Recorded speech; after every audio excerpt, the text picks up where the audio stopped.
Hello students, today we are going to start our first chapter of history. Actually this chapter is a third chapter in the unit first, in which we have to do the two chapters, the nationalism in Europe and nationalism in India. Before starting the nationalism in Europe, we must understand the nationalism in India. So first we will do the nationalism in India because you all are familiar with this topic. Today we will do this topic, nationalism in India. What is the meaning of nationalism, how it arose, and how it led to the freedom of India. So start with the nationalism. What is nationalism? Indian nationalism refers to the many underlying forces that molded the Indian independence movement and strongly continue to influence the politics of India, as well as being the heart of many contrasting ideologies that have caused ethnic and religious conflict in Indian society. In the very simple words, what is nationalism? Nationalism क्या होता है? It is a spirit when people begin to believe that we belong to one nation. जब लोगों के मन में ये feeling आ जाती है कि हम सभी एक ही देश के वासी हैं, रादर देन वो ये कहें कि हम गुजराती हैं या बंगाली हैं या पंजाबी हैं. First of all we all are Indian and that spirit is called nationalism. And how this emerge among the Indians. जो नेशनलिज्म की फीलिंग है ये इंडियंस के मन में जो कैसे आई थी, it's directly related to the struggle against the anti colonial movement. Means आप सभी ने पहले 8th में भी पढ़ा है, 9th में भी आपने कुछ पढ़ा है कि ब्रिटिशर्स ने मोर देन 200 ईयर्स इंडिया के ऊपर कंट्रोल किया. और जब उन्होंने इंडिया के ऊपर कंट्रोल किया, बहुत सारे एक्सप्लॉयटेशन किया उन्होंने इंडिया के ऊपर, तो सभी लोगों में एक कॉमन फीलिंग थी that all were exploited, all were suffered. तो वो एक कॉमन चीज़ थी जो सभी लोगों को एक कर रही थी. और जब उन्होंने इस कॉलोनिज़म के अगेंस्ट स्ट्रगल किया, वही उनका जो कॉमन यूनाइटेड स्ट्रगल था, that led to the feeling of nationalism. So growth of modern nationalism is connected to the anti-colonial movement. People began discovering their unity in the process of their struggle with colonialism. And the sense of being oppressed under colonialism provided a shared bond that tied many different groups together.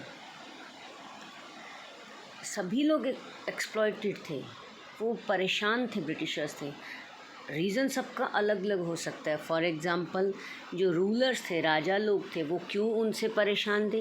क्योंकि Britishers ने उनकी kingdom छीन ली थी. अलग अलग policy के अंदर कोई डॉक्ट्राइन पॉलिसी, सब्सिस्ट्री अलायंस, इसके तहत उन्होंने उनकी किंगडम को अपने कब्जे में कर लिया. पीजेंट्स क्यों परेशान थे? क्योंकि उनके ऊपर हाई लैंड रेवेन्यू किया हुआ था, और जिसकी वजह से अगर वो नहीं दे पाते थे तो उन्हें लैंड से बेदखल कर देते थे. इसी तरह हर एक कम्युनिटी के लोग किसी न किसी तरीके से ब्रिटिशर से एक्सप्लॉयटेड थे. आपने 1857 में भी पढ़ा कि सोल्जर के साथ भी ह्यूमिलेशन होता था. उन्हें हाई पोस्ट नहीं दी जाती थी, लो वेजेस देते थे और मरने के लिए उन्हें भेज देते थे. So all peoples were suffered and that bonding create the feeling of nationalism among the Indians. Now in this chapter we will discuss about the major two national movement, that is the non-cooperation movement and the civil disobedience movement.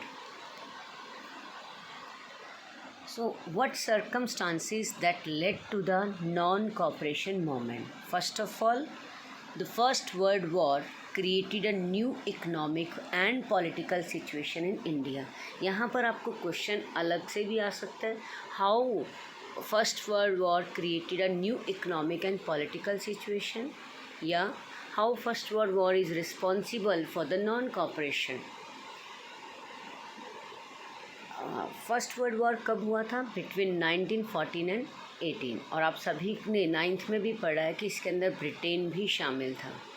तो India को भी indirectly उन्होंने involve कर लिया, because उस time वो India पे rule कर रहे थे. तो फर्स्ट वर्ल्ड वॉर का इंडिया के ऊपर क्या इम्पैक्ट पड़ा और कैसे ये आने वाली आगे मूवमेंट के लिए एक रीज़न बना. फर्स्ट ऑफ ऑल, जब भी वॉर होता है, चाहे वो हारने वाली टीम हो या जीतने वाली, नुकसान दोनों का होता है, जान का भी और माल का भी। तो जब ये फर्स्ट वर्ल्ड वॉर हुआ, it created a defence expenditure बहुत बढ़ गया। अब ब्रिटिशर्स ने इस खर्च को पूरा करने के लिए क्या किया, इंडिया को एक्सप्लॉइट किया। कैसे? They increase the income tax. उन्होंने इनकम टैक्स इंट्रोड्यूस किया और जो टैक्सेस ऑलरेडी ले रहे थे उन्हें और बढ़ा दिया। Increase the taxes, introduce new tax that is income tax, and they also took loan from the other countries. Loan भी लिया, इंडिया के ऊपर टैक्सेस भी बढ़ा दिए, और the prices of essential goods double during the war period. जितनी भी ज़रूरी चीज़ें थी उन सब के प्राइसेस के थे डबल कर दिए थे, जो कि एक आम व्यक्ति के लिए, कॉमन पीपल के लिए ये सर्वाइव करना मुश्किल हो गया। उनकी देखो वेजेस नहीं बढ़ रहे थे, लेकिन प्राइसेस जो थे वो उनके पहले से भी दुगने हो गए, जिसकी वजह से इन जो कॉमन पीपल थे उनके लिए सर्वाइव करना मुश्किल हो गया था। तीसरा क्या हुआ रीज़न? Crops failure. देखो इंडिया में आज भी हम कहें कि मैक्सिमम पॉपुलेशन किस पे डिपेंड है? एग्रीकल्चर पे। तो उस टाइम तो मेन हमारा कंट्री जो था पूरा का पूरा एग्रीकल्चर था, डिपेंड था एग्रीकल्चर के ऊपर। तो उन्हें ब्रिटिशर्स को रेवेन्यू देना पड़ता था, रेंट भी देना पड़ता था, लेकिन क्रॉप्स फेल हो गई, जिसकी वजह से नो क्रॉप्स नो इनकम। तो उनकी इनकम नहीं थी, जिस वजह से वो उन्हें पे नहीं कर पा रहे थे, और साथ के साथ फूड की भी शॉर्टेज हो गई। और ब्रिटिशर्स की तरफ से कोई मदद नहीं, मदद तो करने क्या, और बल्कि वो उनको ऊपर से कह रहे थे कि वो उन्हें रेवेन्यू भी दें, रेंट भी पे करें। तो इससे भी कॉमन पीपल जो थे वो डिससेटिस्फाइड हो रहे थे ब्रिटिशर से। और इतना ही काफ़ी नहीं था, कुदरत की एक और मार भी उनके ऊपर पड़ गई कि एक एपिडेमिक, इन्फ्लुएंजा एपिडेमिक इंडिया के बहुत सारे पार्ट्स में वो फैल गई थी, जिस वजह से millions of people lost their life. कितने लोगों की जान चली गई। एक और था इसके अंदर, फोर्स रिक्रूटमेंट। जब वॉर चल रहा था, फर्स्ट वर्ल्ड वॉर, तो ब्रिटिशर्स को सोल्जर्स चाहिए थे। जब भी मरने के लिए भेजना तो इंडियंस को वो आगे कर देते। तो उन्होंने इंडियन सोल्जर्स को ज़बरदस्ती, जो गांव के लोग थे उन्हें ज़बरदस्ती सेना में भर्ती करके वहाँ वॉर के अंदर भेज दिया। तो यही, और ब्रिटिशर्स इंडियंस को लगता था कि आफ्टर वॉर जो है उनकी सिचुएशन नॉर्मल हो जाएगी, ब्रिटिशर्स उनके साथ जो है उनकी सारी डिमांड्स पूरी कर देंगे। But nothing happen like that. कुछ भी ऐसा नहीं हुआ, जिस वजह से जो लोग थे वो ब्रिटिशर्स के अगेंस्ट हो गए, उनके मन में डिससेटिस्फैक्शन हो गया। So in this way the first world war become a cause for the non cooperation movement. Next point is the idea of satyagraha. उसके बाद फिर हमारी कंट्री में एक मैजिशियन, जादूगर, जिसे हम राष्ट्रपिता गांधी जी के नाम से जानते हैं, वो इंडिया में आए। इंडिया में आए मीन्स है तो वो Indian he, but at that time he was in the south Africa for his lawyer practice. Lawyer की प्रैक्टिस के लिए वो किसी केस के सिलसिले में साउथ अफ्रीका गए हुए थे, and he came back in January 1915। India में आए वो वापस, और जब इंडिया में वो आए तो उन्होंने इंडिया का जो पूरा पॉलिटिकल सिस्टम था, जो हमारे साथ ब्रिटिशर एक्सप्लॉयटेशन कर रहे थे, उनके अंदर उन्होंने एंट्री डाली और इस फ्रीडम स्ट्रगल को डायरेक्टली इनडायरेक्टली उन्होंने स्टार्ट कर दिया। And he brought with him the idea of Satyagraha. What is Satyagraha? It's a powerful method, or we can say the method of mass agitation against the oppressor. Because Gandhi ji always believe in non-violence. Gandhi ji हमेशा high thinking, simple living और non violence, ये उनके हथियार थे जिससे वो अपनी लड़ाई लड़ते थे। आज़ादी की लड़ाई उन्होंने लड़ी थी। He always believe in non-violence, and satyagraha, it is a method of mass, non-violent method of mass agitation against the oppressor. And this idea of satyagraha based on two themes: the search for truth and the need of truth. इसमें दो बातें शामिल थी, सच की तलाश और सच की जीत थी। Gandhi ji always said that if our struggle was against the injustice, our cause was true, then there is no need of physical force. वो कहते थे कि अगर हमारी जो लड़ाई है अन्याय के खिलाफ है, सत्य की लड़ाई है, तो हमें कोई फिजिकल फोर्स की ज़रूरत ही नहीं है. Ultimately the truth will triumph. जो अत्याचार करने वाला है उसे एक ना एक दिन झुकना पड़ेगा और अंत में सच्चाई की जीत होगी. यही उनका ये एक मूल मंत्र था, उनका एक हथियार था जो उनको आगे लड़ाई में मदद की, जिसमें सत्याग्रह. यहाँ पर एक क्वेश्चन आता है, what is the meaning of satyagraha and on what local issue Gandhi ji launch satyagraha. Gandhi ji ने कौन कौन से सत्याग्रह इंडिया में शुरू किए और क्यों किए. अगर इंडिया में पूछें तो सबसे पहले हैं इनके satyagraha. Literally means holding on truth or truth forces. It was a non-violent struggle introduced by Gandhi ji in the Indian national movement. It persuaded the opponent to understand the truth. If the cause was true, if the fight was against injustice, then political force was not necessary to fight the oppressor. Hunger, strike, peaceful demonstration, strike means hartal, and non-cooperation with the government are the methods of satyagrah. Gandhi's weapon, satyagrah. First three satyagrah movements organized by Gandhi ji in India. सबसे पहला सत्याग्रह आप ये अच्छी तरह से 8th class में भी पढ़ चुके हैं. Satyagraha in Champaran 1916 for the indigo planters. Britishers ने अपने फ़ायदे के लिए जो चंपारण बिहार के अंदर जो किसान थे उन्हें फोर्सफुली ये कहा, मैंडेटरी कर दिया कि आपने अपने 1/3 लैंड पे या ज़्यादा हिस्से पे आपको इंडिगो ग्रो करनी है. इंडिगो आप सभी को पता है, नील जो वाइट कपड़ों को कलर करने के लिए यूज़ किया जाता है, डाई किया जाता है. तो उन्होंने इंडियन फार्मर्स को फोर्स किया कि आप वहाँ पर इंडिगो ग्रो करो. And as you know where the indigo grow, it reduce the fertility of soil, it it required much time for its care, and Indian people grow pulses on that place. चाहे वो opium है चाहे वो Indigo है, उनके लिए बहुत ही best land चाहिए होती है और इंडियन लोग उस पर अपनी फूड क्रॉप पल्सेस ग्रो करते थे. और ब्रिटिशर्स ने लेकिन कहा कि आप वहाँ पर इंडिगो ग्रो करेंगे और साथ साथ उन्हें वेजेस भी बहुत कम दे रहे थे. अगर इंडियन कहते हैं कि हमें वेजेस ज़्यादा मिल रहा है तो चलो हम उसके बदले वहाँ इंडिगो ग्रो करके और उस इनकम से अपनी ज़रूरत की चीज़ें ख़रीद लेंगे, लेकिन जो पैसा ऑफ़र किया जा रहा था वो बहुत कम था. तो इसलिए उन सभी किसानों ने गांधी जी से रिक्वेस्ट की कि आप हमें इस मुसीबत से छुटकारा दिलाएं. तो गांधी जी ने for the support of indigo planters ही launch satyagraha, Champaran satyagraha in 1916. It was the first satyagraha launch by Gandhi ji in India.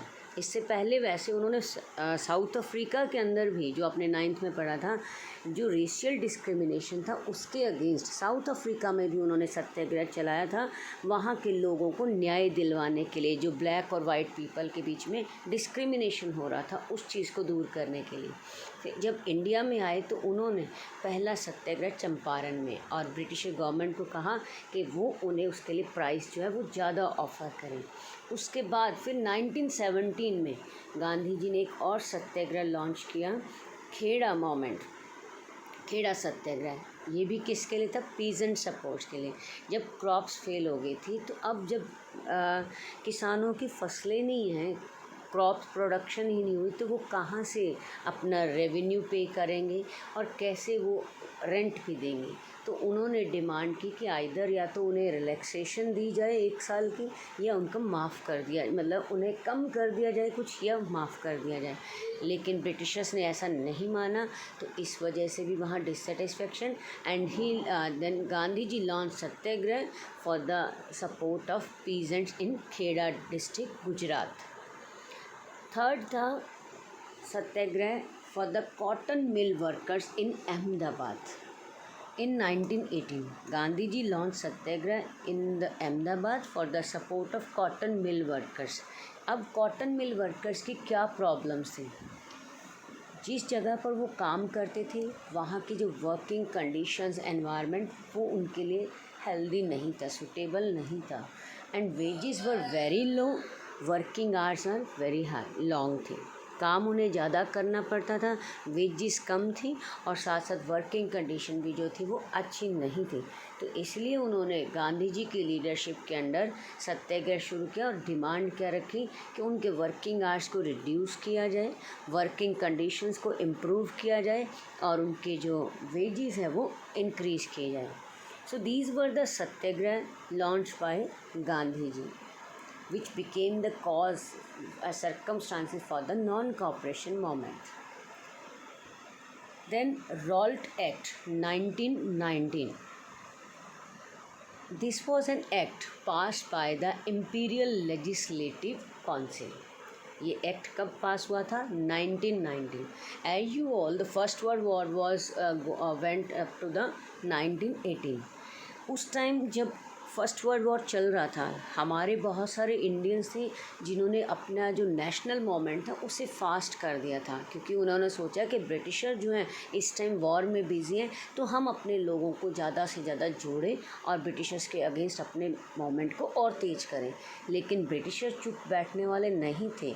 जैसे ही वो वॉर से फ्री हुए 1919 में उनकी एक इम्पीरियल लेजिस्लेटिव काउंसिल एक एक्ट पास कर दिया, जिसका उस पास करने वाला जो पर्सन था रॉल्ट, उसी के नाम पर इस एक्ट का नाम भी आ गया, Raoult act. It was passed in 1919 और इस एक्ट के अंदर उन्होंने क्या बात कही, that British give the enormous power to the police to arrest any person without any reason. किसी भी पर्सन को वो बिना किसी कारण बताए उन्हें अरेस्ट कर सकते हैं। आज हमें क्या पुलिस ऐसे आकर घर पे बिना कोई रीज़न बताए क्या हमें अरेस्ट कर सकती है? No, they need the arrest warrant.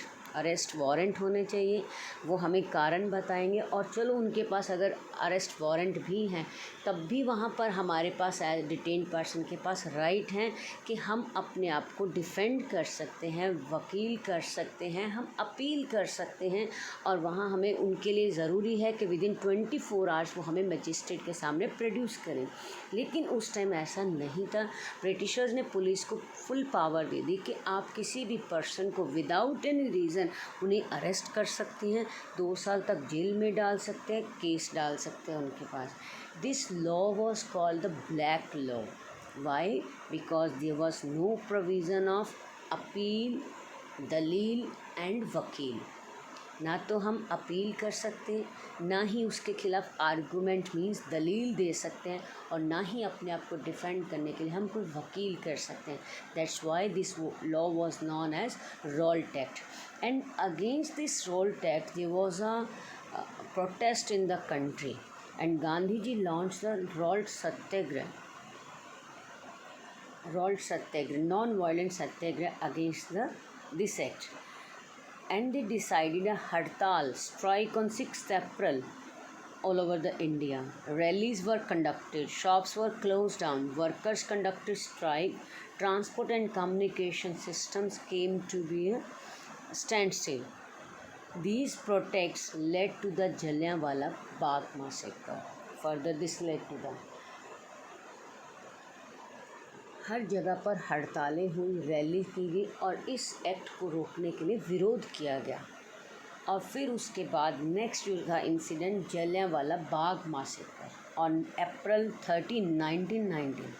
A public meeting was organized at Jallianwala Bagh in Amritsar to protect against the arrest of national leader. क्योंकि जब वो रोल्ट सत्याग्रह चल रहा था तो लोगों ने जगह जगह पर रैलीज की, जुलूस निकाले, विरोध किया उस एक्ट का। और उसी विरोध के दौरान हमारे जो पंजाब के 2 प्रोमिनेंट लीडर थे,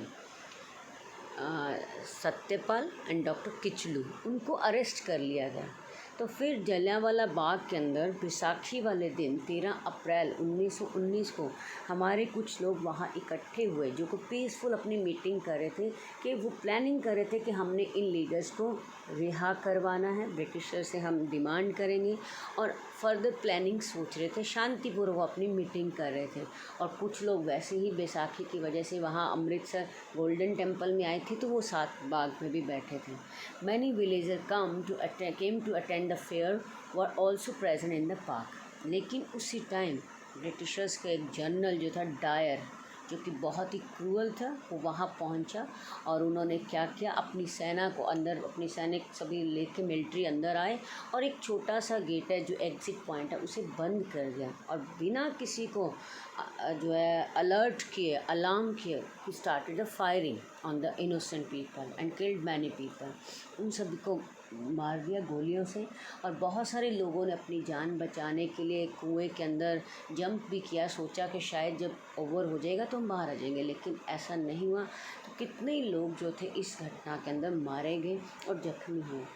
What was the main reason behind this incident? General Dyer wanted to give the moral effect on the mind of people, Indian people. वो लोगों के मन में दहशत पैदा करना चाहता था, उन्हें डराना चाहता था कि फ्यूचर में कोई इंडियन ये ज़रूरत ना करे ब्रिटिशर्स के ख़िलाफ़ मीटिंग करने की या उनके ख़िलाफ़ खड़े होने की। उन्हें डराना चाहते थे, उसका मकसद ये था इस घटना के पीछे में। लेकिन हुआ इसके ऑपोजिट। जो इंडियन पीपल थे इस घटना के बाद वो बाहर आ गए, सड़कों पे उतर गए, उन्होंने ब्रिटिशर्स के ऊपर अटैक करना शुरू कर दिया और उनके जो ऑफिसर्स थे उनको मारना शुरू कर दिया। तो जब गांधी जी, आप सभी को पता है कि गांधी जी हमेशा किस बात में विश्वास करते थे, नॉन वायलेंस में, लेकिन लोग भड़क गए थे, उन्होंने हिंसा करनी शुरू कर दी। तो गांधी जी ने उसी टाइम इस रोल सत्याग्रह को रोक दिया। And he was thinking that there is a need to launch mass movement, कि हमें बड़े लेवल पर आंदोलन, जन आंदोलन को चलाने की ज़रूरत है और ये हिंदू और मुसलमान की यूनिटी के बिना पॉसिबल नहीं है। तो ये जो हिंदू और मुस्लिम यूनिटी को एक करने का वो उस टाइम मौका किसने दिया था, खिलाफत इशू। खिलाफत इशू क्या था ये खिलाफत इशू? जब फर्स्ट वर्ल्ड वॉर एंड हुआ था तो उस टाइम ऑटोमन एम्पायर जो था टर्की, उसकी हार हो गई उसमें। आपने 9th में फर्स्ट वर्ड पढ़ा, अलग अलग हमने ट्रीटीज़ भी पढ़ी थी, वर्साइल की भी ट्रीटीज़ पढ़ी थी। तो उस टाइम ऑटोमन एम्पायर टर्की की भी हार हुई और ये एक रूमर फैल गया कि जो वहाँ का जो खलीफा है, खलीफा किसे कहते हैं, जो इस्लामिक हेड होते हैं, धार्मिक गुरु, कि ये रूमर फैल गई कि उन्हें अरेस्ट कर लिया और कि वहाँ की सारी पावर सुल्तान के पास है और वहाँ के लोगों के साथ जो था वहाँ अत्याचार किया जा रहा था, टॉर्चर किया जा रहा था। तो जो इंडिया के अंदर जो मुसलमान थे वो उस बात को देखकर बड़े परेशान हुए, दुखी हुए और उन्होंने जो टर्की के अंदर हो रहा था अत्याचार, उसके ख़िलाफ़ उन्होंने एक खिलाफत कमेटी बनाई। मोहम्मद अली और शौकत अली, दो ब्रदर्स थे मुंबई के अंदर, बॉम्बे में।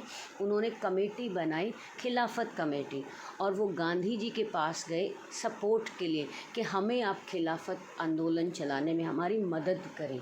और गांधी जी तो पहले से ही सोच रहे थे, मौके की तलाश में थे कि हमने ब्रिटिशर्स के ख़िलाफ़ जन आंदोलन करना है और जब तक हिंदू मुस्लिम एक नहीं होंगे ये पॉसिबल नहीं है। और खिलाफत इशू ने उनको ये मौका दे दिया। तो गांधी जी इमीडिएटली एग्री हो गए उन्हें सपोर्ट करने के लिए, खिलाफत मूवमेंट चलाने के लिए। The aim of this movement was to protect against the injustice by Britain after the first world war. The Turkish Sultan had the title of Khalifa. The Muslim considered their spiritual head, so many Muslims joined this movement.